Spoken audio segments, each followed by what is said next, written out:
Tajuk video ini adalah Kepelbagaian Warisan Budaya dan hubung kait dengan perayaan mengikut suku kaum dan etnik di Malaysia. Malaysia merupakan sebuah negara yang beraneka agama, budaya, bahasa, makanan dan sebagainya. Hal ini disebabkan oleh keunikan Malaysia yang dibanjiri dengan rakyatnya yang berbilang kaum. Antara 3 kaum utama di Malaysia adalah Melayu, Cina dan India.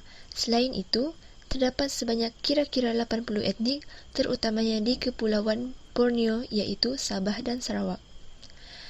Antaranya adalah Kadazan Dusun, Bajau, Iban, Murut, Bidayu dan sebagainya. Walaupun rakyat Malaysia berbeza budaya, namun rakyatnya tetap hidup bersama dengan harmoni tanpa mengira agama dan warna kulit. Terdapat kepelbagaian warisan budaya di Malaysia yang menunjukkan identiti sesuatu kaum di Malaysia dan perkara inilah yang menjadikan Malaysia sebuah negara yang unik. Sungguh pun begitu, generasi pada masa kini semakin memandang sepi terhadap anugerah ini kerana tahap kesedaran yang terlalu rendah. Seharusnya, mereka menyedari bahawa warisan budaya ini perlu dipelihara kerana ia membawa 1001 makna di sebaliknya. Video ini akan menerangkan dengan lebih terperinci tentang kepelbagaian warisan yang mempengaruhi perayaan di Malaysia dari segi jenis perayaan yang disambut, agama dan kepercayaan, makanan, pakaian, bahasa dan tarian suatu kaum dan etnik. Kemajmukan rakyat di Malaysia menjadikan kepelbagaian kebudayaan negara. Penduduk yang berbilang kaum menyambut pelbagai jenis perayaan sepanjang tahun. Antara jenis-jenis perayaan di Malaysia ialah Hari Raya Aidilfitri dan Aidiladha, Tahun Baru Cina, Deepavali, Christmas, Tadau Keamatan dan Gawai. Perayaan Hari Raya disambut oleh masyarakat Islam.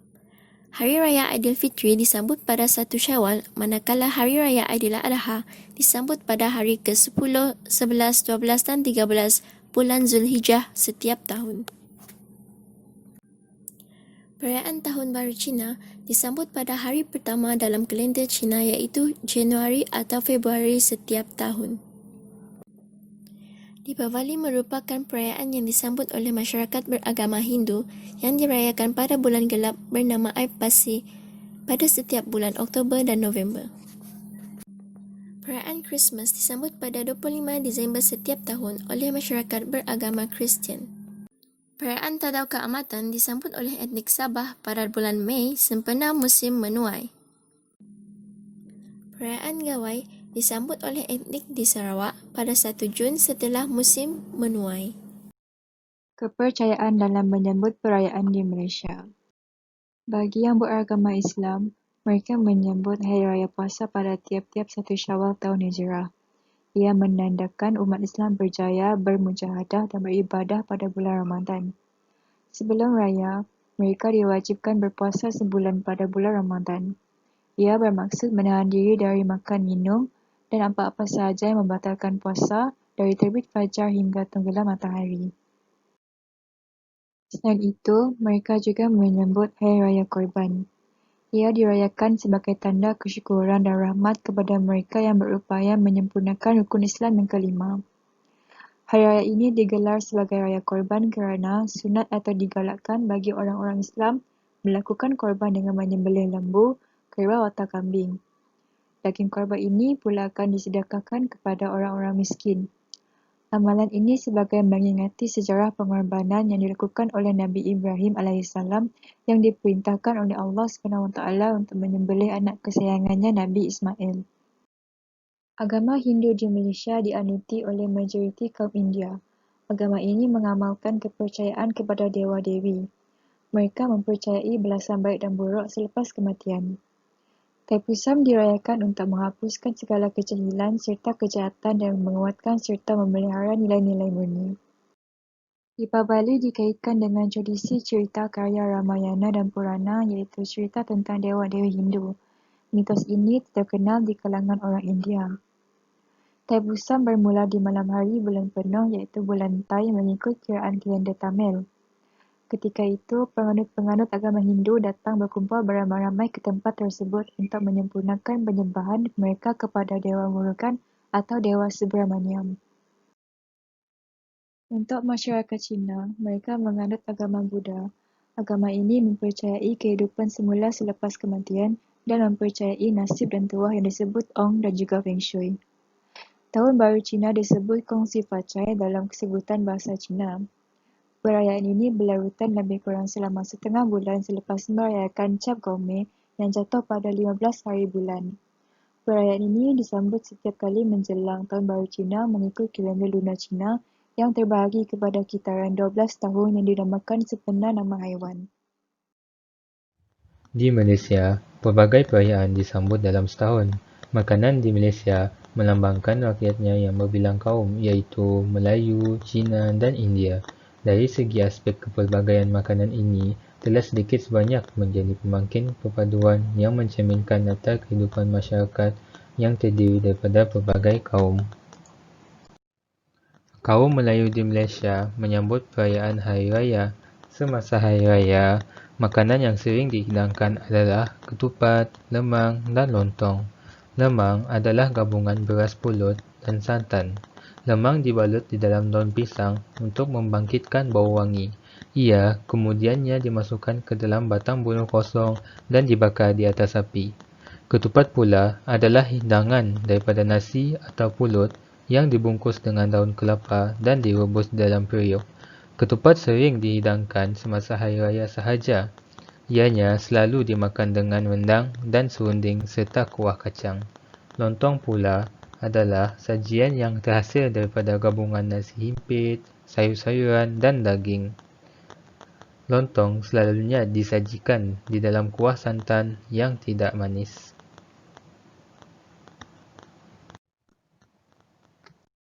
Kaum Cina pula menyambut perayaan Tahun Baru Cina. Terdapat 3 makanan yang menjadi simbol kepada perayaan ini, iaitu kuih bakul, pisang dan ladu Cina.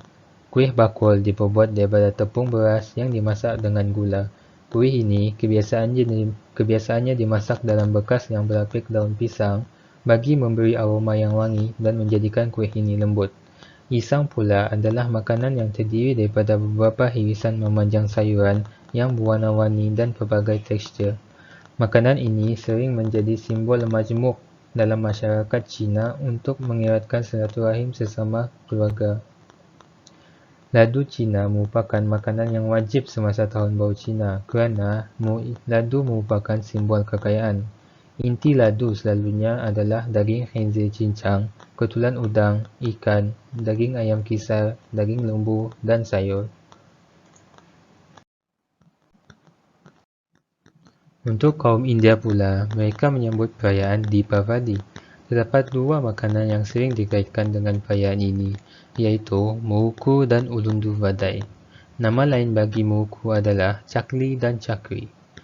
Muruku diperbuat daripada urat dan tepung beras. Ulundu vadai pula adalah kuih kering yang berbentuk gelung dan berasal daripada India Selatan.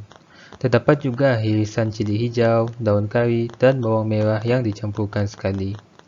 Ulundu vadai diperbuat daripada tepung beras dan berbentuk roda dengan lubang di tengah.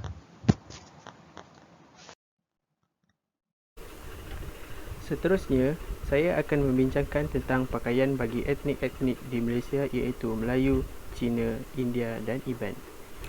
Bagi kaum lelaki Melayu, terdapat 2 jenis baju Melayu iaitu baju Melayu cekak musang dan baju Melayu teluk belanga.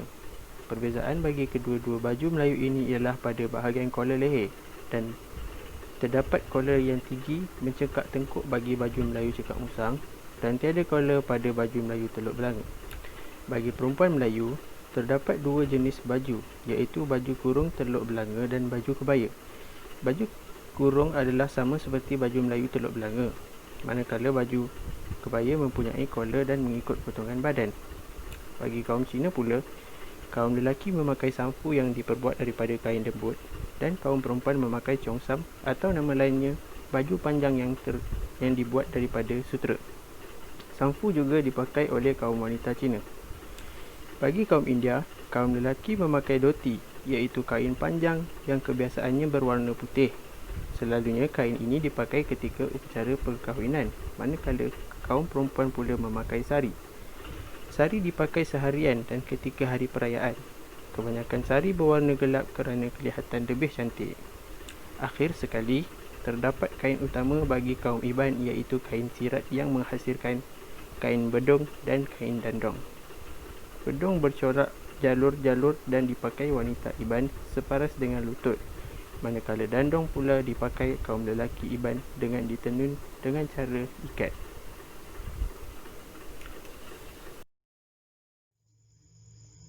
Seterusnya, bahasa dan hubungan etnik di Malaysia. Kepelbagaian kaum di Malaysia menyebabkan Malaysia kaya dengan bahasa. Dianggarkan terdapat sejumlah 137 bahasa hidup di Malaysia dengan 41 daripadanya dipertuturkan di Semenanjung. Hal ini disedari oleh pihak bertanggungjawab. Lalu langkah untuk menjadikan bahasa Melayu sebagai bahasa kebangsaan diambil.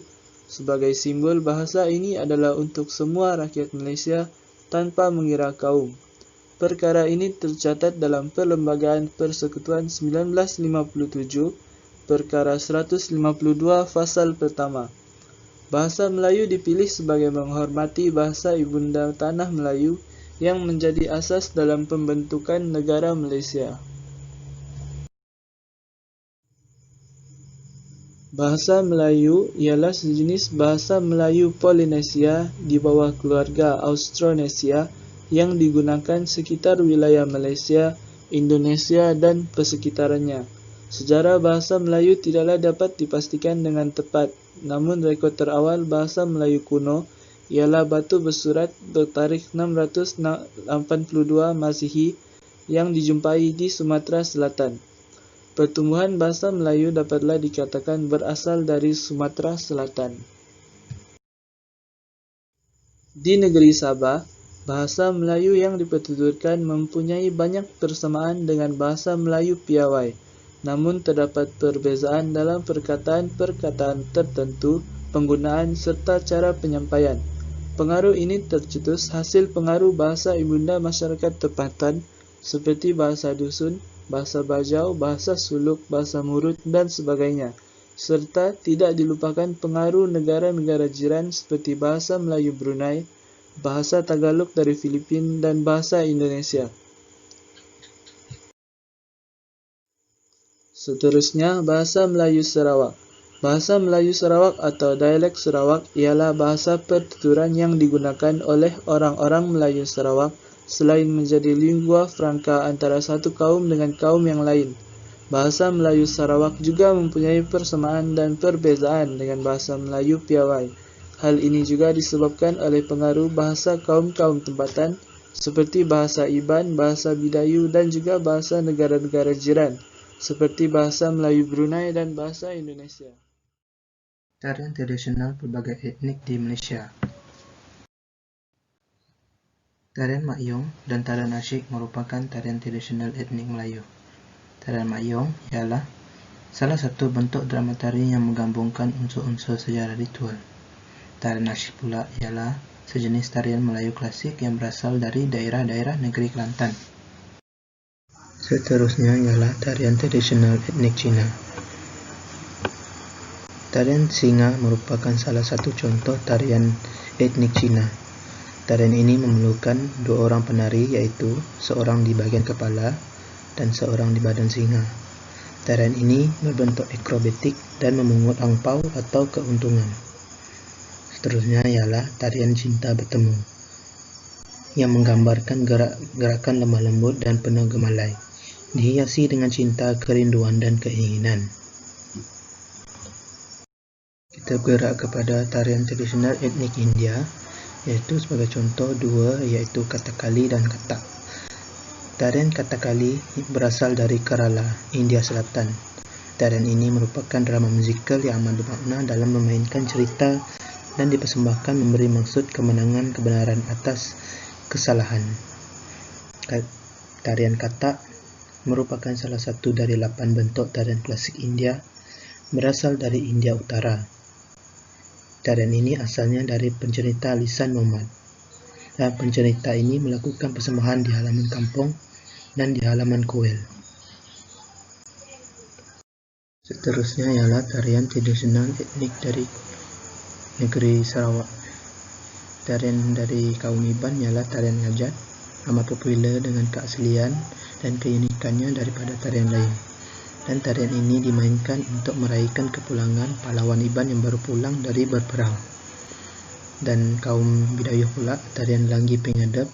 Tarian ini ditarikan oleh kaum wanita Bidayuh saja. Dan tarian ini dipersembahkan dengan tujuan untuk tetamu yang datang mengunjungi kampung.